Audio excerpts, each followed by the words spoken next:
Moving right along. Another fear that the ancient Middle Eastern father, an ancient Israelite father fears as a Middle Easterner. Or while a virgin, lest she be defiled. All right, let's consider 2 Samuel 13, 1-14. I'm going to go through this briefly. Absalom, David had many wives, he had many sons. Absalom, David's son, had a beautiful sister named Tamar. David's oldest son, Amnon, a son by a different wife, was attached to her. It says he loved her. Understand, whenever you see love in the Bible, Old and New Testament means attachment. Right? So like, you've heard this, right? There are three things: faith, hope, and charity, or faith, hope, and love. The greatest of these is love, right? Okay, so let me change that for you, culturally plausible.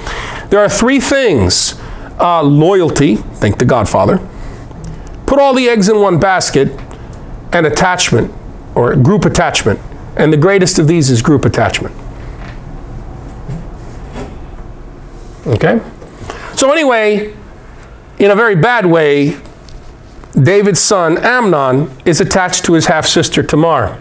Amnon's so obsessed with her, he made himself ill because of her. Amnon's friend is Jonadab, a very clever guy, wise, crafty guy. Jonadab comes to see Amnon and says, look, chill, pretend to be sick and lure your half-sister to come take care of you. And then when everybody's gone away, when you send everybody out, rape her. Which, of course, he does. Then Amnon rapes Tamar, and it reads, then Amnon hated her with very great hatred, so that the hatred with which he hated her was greater than the love with which he had loved her. Let me put it a different way. Then Amnon detached her with very great detachment, so that the detachment with which he detached her was greater than the attachment with which he had attached her, or stuck to her. And by the way, if you're going to depict David correctly, anybody here who wants to make a movie, I'd invite you to make a movie of a cultural failure of a father. The Middle Eastern father is expected to secure loyalty from his children. You got one son who rapes his daughter, and what does David do to that? Then the other son, Absalom, kills Amnon the rapist, and David goes. Then that son takes David's harem up on the palace roof and rapes them all in front of all the people. And David goes, I better get out of here, and runs for the hills. He was a very good king at times, in some ways. In other ways, he was a complete failure as a Middle Eastern father. Complete.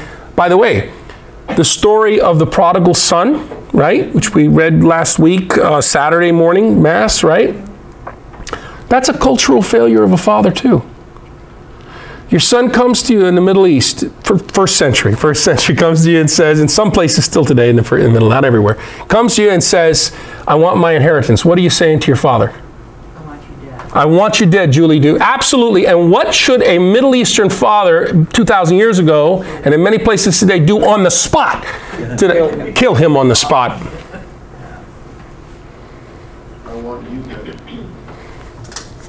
Very dishonorable. It's cursing your father. What does the Bible say about cursing your father? Or become pregnant in her father's house. Does that sound familiar? Who became pregnant in her father's house? Mary. Mary's like fulfilling all of these things. Even if she didn't actually actively do any of those things, she's perceived as doing them. How are we learning about Mary here? I'm trying to show you some things. You know what happens when we put on the devotional stuff and make Mary look like a German goddess? Very pretty and wonderful in our cultural perceptions of things. We forget that God, what she said in the Magnificat, that God has exalted the humble and the lowly. The poor he has exalted, the rich he has sent away empty. We forget that Mary is an illiterate, Middle Eastern peasant woman, and this is the mother of God and queen of heaven. So what we do is, and we do this with Jesus,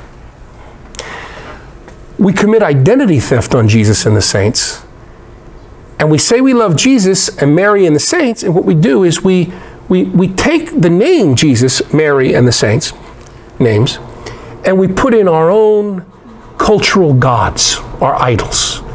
We make Jesus into a beautiful American guy, a winner, an achiever who loves hard work, say your prayers, all the Mr. T, Hulk Hogan slogans.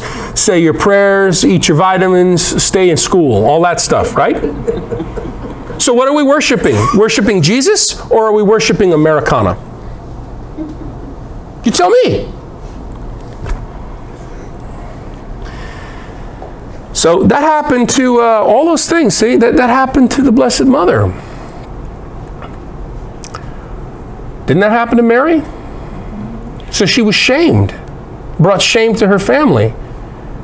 And everybody at that wedding, as they presented that chicken blood or whatever stained sheet, would have went, we know the real story, but we don't want the machetes to come out. So what we're going to do is say, yeah, of course, yeah, that's real. Because when you have blood feud in the Middle East, it's game over.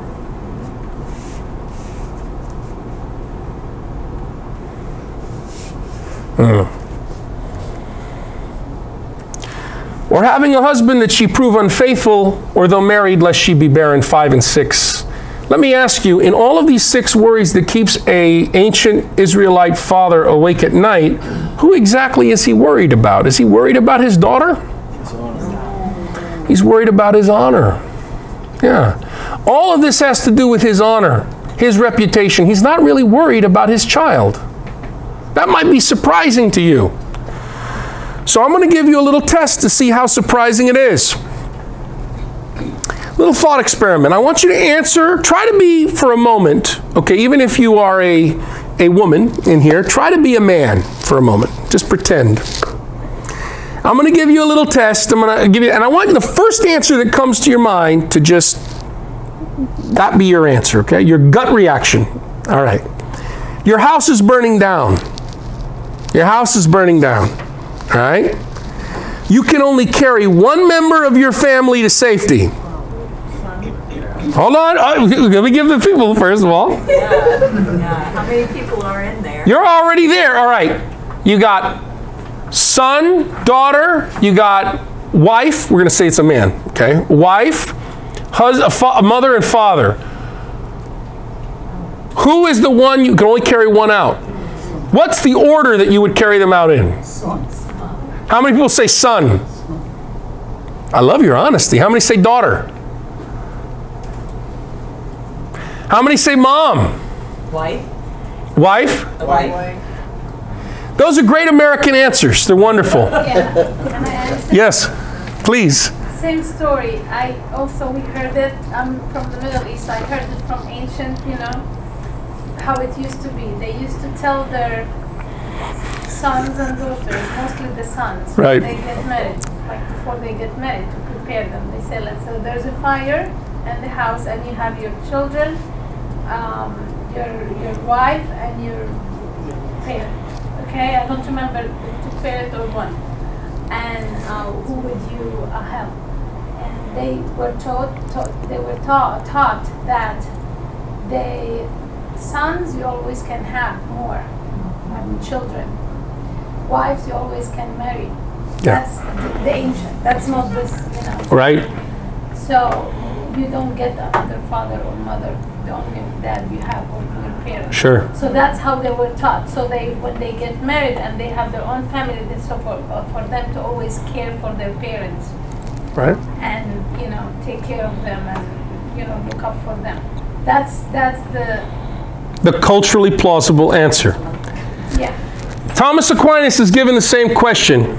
Good Mediterranean. Watch this. This is 1,000 years after the Bible's written, over 1,000.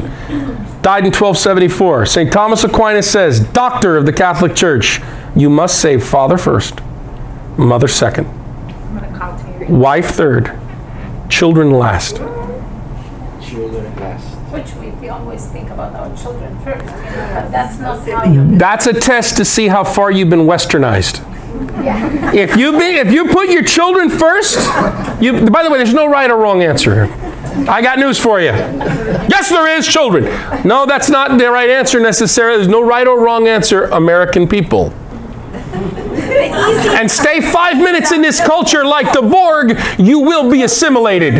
Surrender your shields and lower your shields and surrender your ships. Your cultures will adapt to service us. Yes. Resistance is futile. That's how America is. You can't survive in here as collectivistic people. You have to assume individualistic, and you start getting introspective. Before your family could go back in Cameroon, your family could go into your diary, there's nothing to hide. Once you come over here for 10 years, you have a diary, and your family starts coming over here from Cameroon, starts going into your diary, you get embarrassed. Look,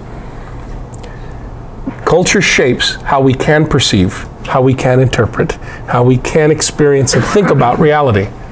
Right. So we all said, right, children, son, beautiful. Mother's answered. That's good. I like that. I'm right there with you, I feel like. But you know what? Father first.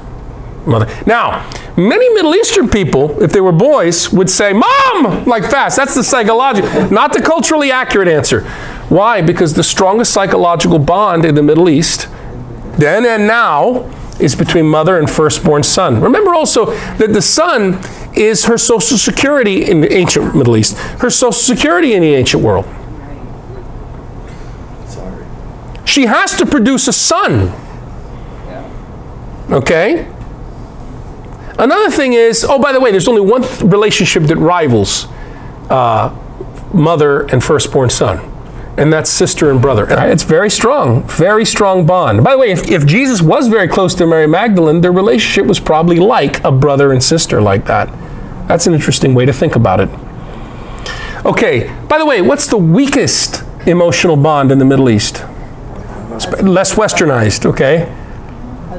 Between husband and wife. Why? They're arranged. They don't really cohabit, they don't really eat together, and they don't really sleep together except to do the conjugal, which, by the way, no offense, is actually very brief in the Middle East. Part of the world.